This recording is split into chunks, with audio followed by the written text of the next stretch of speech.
without further ado, you've heard enough from me. Ladies and gentlemen, I would like to welcome to the stage four-time world champion, ladies and gentlemen, Sebastian Vettel. Welcome. Hi. Thank you very much. Welcome. I love that you came in on a bike, by the way. Yeah, thank you. Getting the morning exercise in? Yeah, it's easier for traffic also. It is. So welcome to Montreal. Mother Nature, she is definitely playing part in this. This is fantastic weather, slightly better than last year, would you not say? I don't remember how it was last year. It was terrible. Was it terrible? Okay. It was terrible. You guys are like, we remember, we were exhausted and freezing. This is a portion that's actually from the fans. It is called for the fans, and it is 5 questions that have actually been submitted from the fans. All right. All right, are you ready for this? It depends on the question, I guess. They won't be hard-hitting, I promise. Okay, so this one comes from the Alberta chapter of the Ferrari Club of America, and they ask, if you could race in any other era, what would it be? Well, I think every era had its specialities, but given that I now know the current era and the current feel of the cars with the downforce that we have, I used to say the 70s because the cars were very raw and Formula One was very raw, but they were also quite a bit slower. So I think the 90s, mid-90s, where the car is still were more raw than today with less technology. So maybe in that regard a bit more pure, but they had already significant amounts of downforce. So that would be nice to try. But you're happy with this era as well? Very happy with this era. It's going okay. The cars are as fast as they've ever been. So yeah. I guess if you ask any one of those in the past, they're going to say that it's going to be this era. Probably, yeah. All right, so this comes from Jim Clark, and it says, your F1 cars are amazing. How much do the drivers get to be involved in the technology and understanding the designs of the cars? Well, it depends how much you want to be involved, I guess. Obviously, our key job is driving, as you can imagine. But then, yeah, there's quite a lot of work, quite a lot of time we spend with the engineers talking about the car. I mean, I'm not telling them how to design the car because I couldn't tell because I'm not an engineer.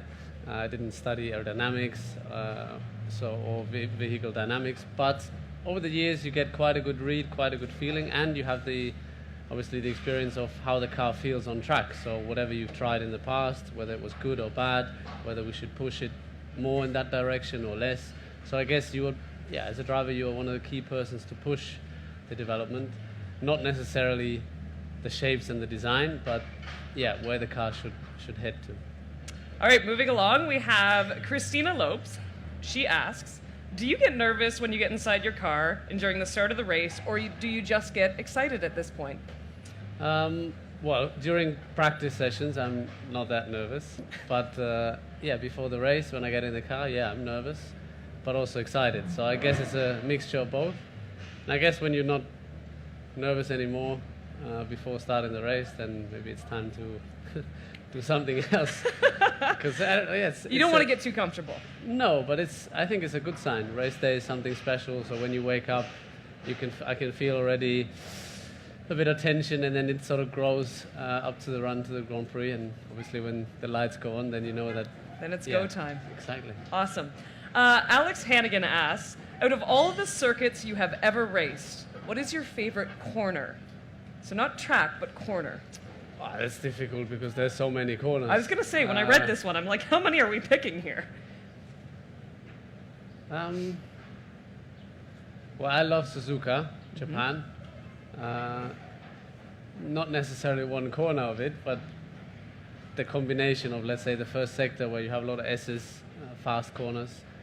Then if I had to pick another one, Spa, you have a double left-hander downhill, very fast. It's called Pujon. So, those I think, fast corners I think are more exciting for us. Right. Slow corners, like we have a lot of here in Montreal, they're very technical. So they're not easy at all, and you can lose a lot of time if you don't get it right. But fast corners, they're a bit more, you feel the forces, you feel how, the limit of the car, the real limit of the car, how fast it can go, how much it's pulling on your body. So I think I enjoy that more. The fast corners. Yeah. I like it. All right, so this is the toughest one of the bunch. Are you ready? Eric Renault asks, Sebastian! Exclamation mark. He really wanted to know that you're here. What type of music do you listen to before a race? Well, in general, I love music. I think I couldn't live without. But yeah, before the race, I have a couple of songs that I've been listening Do to tell. for a while. It's No, okay if nothing, it's Justin Bieber. We will. No, some are very,